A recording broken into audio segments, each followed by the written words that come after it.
Hey friends, welcome back. It has been a big week for Halo, and today we are going to talk about the skulls. There was a whole trailer that came out on Wednesday talking about different skulls and the randomizer. The trailer, of course, didn't feature everything, but we are going to talk about that today because over on Halo Waypoint, they did post all the skulls. There are going to be 42 skulls in this game, which is a whole lot, and it's going to make Lasso really, really tough. But we're going to get to that. We're going to go through all the skulls, then we're going to talk about the remix mode they announced. It was all in the trailer, and they also showed off some gameplay, and a lot of YouTubers have had access to gameplay and shown it off. Primarily for Assault on the Control Room. They also got access to 343 Guilty Spark. They have not been able to release that gameplay yet.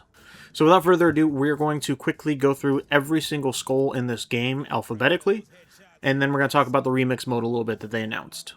The first skull is Acrophobia, which means the corpse now issue rifles and wings. Now, they showed this off in the trailer. It is an opportunity for you to just fly around the level a little bit, or fly up to vantage points. They didn't really specify how it's going to work, if you have to go in a direct line, or if it's like a jetpack.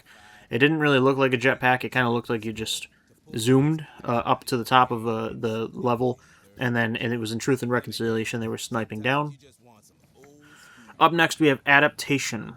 It randomizes the enemy factions present in the mission. So, you want the Silent Cartographer, but you're storming the Flood? Do you want... I'm assuming Sentinels is included. Do you want Sentinels on Pillar of Autumn? It randomized the factions, just mixes up the enemies. Next, you have the Angry Skull. Enemies fire their weapons fast and more frequently. Sounds exactly like it is. You're going to take a lot more fire. Then you have Armistice. I don't know if I said that right, but enemy factions never fight one another. So you have the Flood, and likely the Sentinels, and the Covenant all teaming up against the player, against Master Chief. Should prove to be an interesting dynamic. Up next, we have the Bandana Skull, back from previous games. You get infinite ammo and grenades. Followed by Black Eye, another previous one. Your shields will only recharge when you melee enemies. Then we have Blind, again, previous game. HUD and weapons do not appear on screen. You essentially will have no UI. Up next, we have the Boom. Boom will cause explosions to be significantly bigger. Next, we have Catch, another classic. Enemies throw and drop more grenades. This is where you get the grunts just barraging you with stickies. Then we have Cowbell, which means the mass of objects is reduced. Essentially kind of like a low-gravity mode in a way. When you shoot somebody, it launches them in the air. After that, we have Efficient. Enemies killed while the player is at full health will drop more ammo. Followed by Endurance Spec. UNSC vehicles cannot be damaged. This is a throwback skull, making the new game similar to the old, where UNSC vehicles could not blow up in the original game. Next, we have Eye Patch. All auto-aim is disabled for all weapons. Then we have Famine. Weapons dropped from enemies have half ammo. Then we have a new one, Floor is Lava. You take continuous damage when touching the ground. You're going to have to be jumping onto vehicles or terrain, little rocks, all kinds of stuff. Then we have Fog. Another classic one, the motion tracker is disabled. Up next, we have Foreign, which means players cannot use weapons from another faction. Then we have Ghost. Enemies no longer flinch when taking fire. Up next is Give and Take. Firing your weapon drains your shield, but dealing damage to enemies recharges it. After that, we have the classic Grunt Birthday Party. If you headshot a grunt, it makes the legendary kid celebration sound. Similar to that, we have Grunt Funeral. Grunts will die in a blaze of plasma. Then we have the Hipfire Skull. All weapon zoom functionality is disabled. Now, this is supposed to be a throwback skull. I don't know if it's just the general weapons that don't have one. I'm assuming, based on this, that you can't scope in with a sniper, but they didn't clarify that. Up next, the classic Iron Skull. If you're in co-op, if one person dies, you reset the last checkpoint. If you're solo, you have to restart the entire level. Next is the I Would Have Been Your Daddy. Makes rare or unused combat dialogue appear more regularly. Then we have Johnny Ammo Seed. When reloading, you lose the ammo remaining in the discarded clip. For those of you that want that little bit of realism, there you go. Then we've got Lead Head. Headshots no longer provide extra damage or instant kills. So precision weapons, doesn't matter, you gotta drain the health. Next we have another throwback, Magnified. This means the assault rifle will hold 60 round magazines, just like in the original game. Then we've got Malfunction. This one seems pretty cool. Upon respawn, a random element of your HUD no longer appears. Then we have Mythic, Classic. Enemies have increased health. Then Perspective. This is one of the big new ones. You can change the player camera to third person. So you get to show off those fancy skins you pre-ordered or unlocked during the campaign. Then we got Pinata. Punching enemies makes them drop inert grenades. Then we have the Pop Skull. Shooting Flood in their weak point causes them to explode. From there we have Recession. Every shot expends twice the normal amount of ammo. Lots of low ammo and can't use enemy weapons. Lasso is going to be so tough. Then we got Reload. It randomizes the pre-placed weapons available in the mission.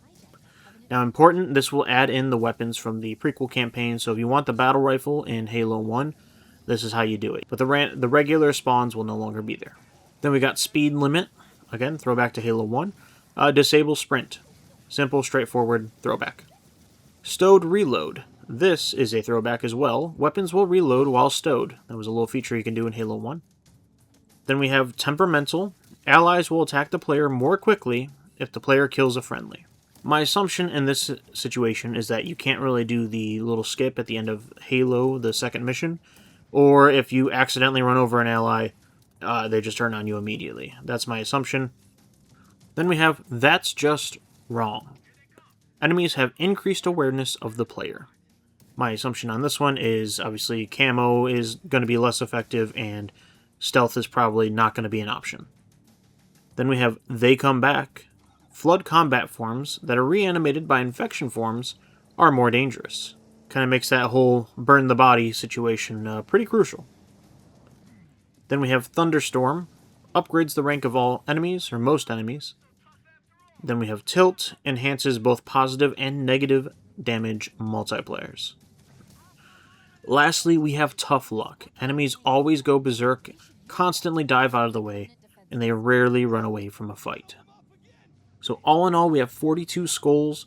3 of these skulls are going to be by default, and they're going to be part of the remix mode. And then 39 of them you will find in the campaign missions. There's 13 missions, if you include the prequel campaign. There will be 3 skulls per level, they have confirmed. There is also going to be terminals. We don't really know much about that, besides that there's going to be some like logs and entries. I believe they showed off that you could find a text thing from 343 Guilty Spark, which is pretty cool. So there's terminals, there's skulls, but these are all the skull abilities.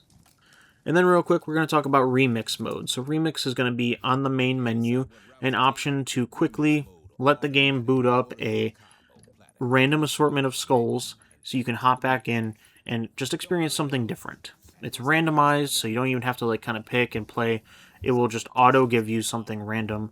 And it's also going to include some visual modifiers, which can be random or you can select.